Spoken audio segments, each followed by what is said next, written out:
तो क्या एक पुरानी एडवेंचर कहानी आज भी हमें इच्छा, लालच और समझदारी के बारे में कुछ नया सिखा सकती है? चलिए इस कहानी की गहराइयों में उतरते हैं और देखते हैं कि ये कैसे उन इंसानी सच्चाइयों को सामने लाती है जो कभी नहीं बदलती।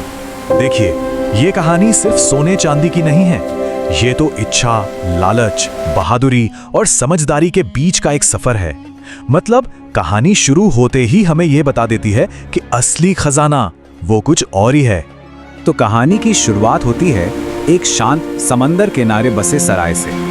यहाँ रहते हैं जिम और उसकी माँ, बिल्कुल एक आम सी जिंदगी। पर इस शांति के पीछे एक तूफान भी पल रहा था, एक ऐसा तूफान जो उनकी दुनिया को हमेशा के लिए बदलने वाला था। और ये है हमारा हीरो जिम। वैसे तो वो सराय में ही रहता है, पर उसका दिल और दिमाग वो तो समुंदर की लहरों और अपने खोए हुए पिता की यादों में डूबा रहता है।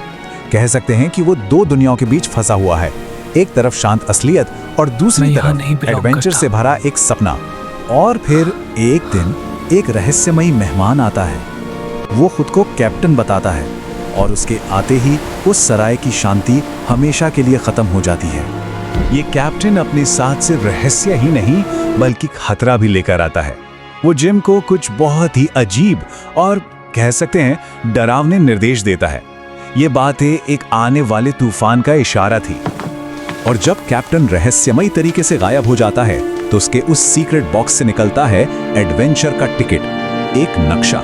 और इस नक्शे पर एक्स का निशान ठीक उसी जगह पर था जहां कहते हैं कि अनगिनत जहाज हमेशा के लिए समंदर में समा गए थे। तो ये सिर्फ खजाने का नहीं बल्कि खतरे का भी नक्शा था।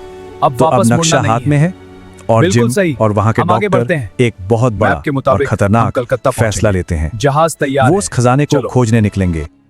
यहीं से